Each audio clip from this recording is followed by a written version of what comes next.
মালয়েশিয়ায় মানব পাচার মামলায় বাংলাদেশি যুবকের ২ বছরের কারাদণ্ড। মালয়েশিয়ায় অভিবাসী পাচার ও মানব পাচার বিরোধী আইনে দোষী সাব্যস্ত হওয়ায় এক বাংলাদেশি তরুণকে ২ বছরের কারাদণ্ড দিয়েছেন দেশটির শাহ আলম হাইকোর্ট। আদালত একই সঙ্গে অভিবাসী চোরাচালানের বিরুদ্ধে কঠোর অবস্থানের বার্তা দিয়েছে। মালয়েশিয়ার শাহ আলম হাইকোর্টের ক্রিমিনাল ৬ এর বিচারক গত বৃহস্পতিবার ২২ জানুয়ারি এ রায় ঘোষণা করেন। দণ্ডপ্রাপ্ত বাংলাদেশি নাগরিকের নাম রাব্বি হোসেন ২১। তিনি মালয়েশিয়ার মানব পাচার ও অভিবাসী চোরাচালান বিরোধী আইন ২০০৭ অ্যাক্ট ৬৭০ এর ২৬H ধারায় দায়ের করা মামলায় দোষী প্রমাণিত হন। মালয়েশিয়া ইমিগ্রেশন বিভাগ জাবাতান ইমিগ্রাসিয়েন মালয়েশিয়া JIM জানিয়েছে, রাব্বি হোসেন ৪ জন অবৈধ বাংলাদেশি অভিবাসীকে গোপনে আশ্রয় ও সুরক্ষা দেওয়ার অভিযোগে অভিযুক্ত ছিলেন।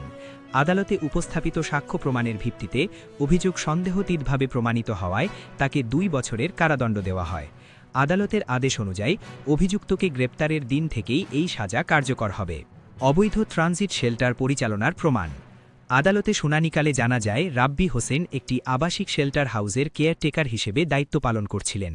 তদন্তে উঠে আসে ওই আবাসিক ইউনিটটি মূলত অবৈধভাবে বাংলাদেশি অভিবাসী পাচারের ট্রানজিট কেন্দ্র হিসেবে ব্যবহৃত হচ্ছিল। সেখানে অবৈধভাবে মালয়েশিয়ায় প্রবেশ করা অভিবাসীদের অস্থায়ীভাবে লুকিয়ে রাখা হতো এবং পরবর্তী গন্তব্যে পাঠানোর প্রস্তুতি চলত। বিশেষ অভিযানে গ্রেপ্তার। ইমিগ্রেশন বিভাগের সদর দপ্তরের তত্ত্বাবধানে পরিচালিত একটি বিশেষ অভিযানের মাধ্যমেই এই মানব পাচার চক্রের তথ্য উন্মোচিত হয়। JIM জানিয়েছে, ২০২৫ সালের ৪ নভেম্বর সেলাঙ্গরের পেটালিংজায়া এলাকার রুমা পাংসা রামপাই ইদামান এবং প্রাইমা দামানসারা এলাকায় একযোগে অভিযান চালানো হয়। অভিযানকালে একটি আবাসিক ইউনিট থেকে অভিযুক্ত রাব্বি হোসেন সহ ৪ জন অবৈধ বাংলাদেশি অভিবাসীকে আটক করা হয়।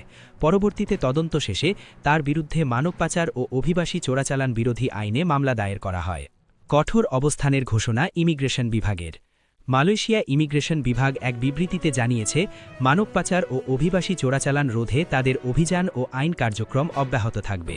অবৈধ অভিবাসী, PATI, নিয়োগ, আশ্রয়, সুরক্ষা বা এ ধরনের অপরাধে প্রত্যক্ষ কিংবা পরোক্ষভাবে জড়িত ব্যক্তি, চক্র, নিয়োগকর্তা এবং ভবন মালিকদের বিরুদ্ধে কোনো ধরনের ছাড় দেওয়া হবে না।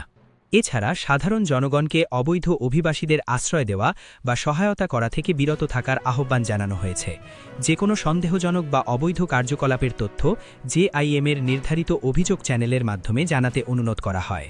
সার্বভৌমত্ব ও নিরাপত্তা রক্ষায় নজরদারি জোরদার।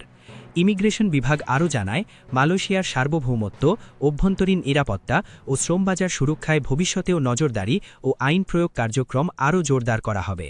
মানব পাচার ও অভিবাসী চোরাচালান সম্পূর্ণভাবে নির্মূল করাই তাদের প্রধান লক্ষ্য।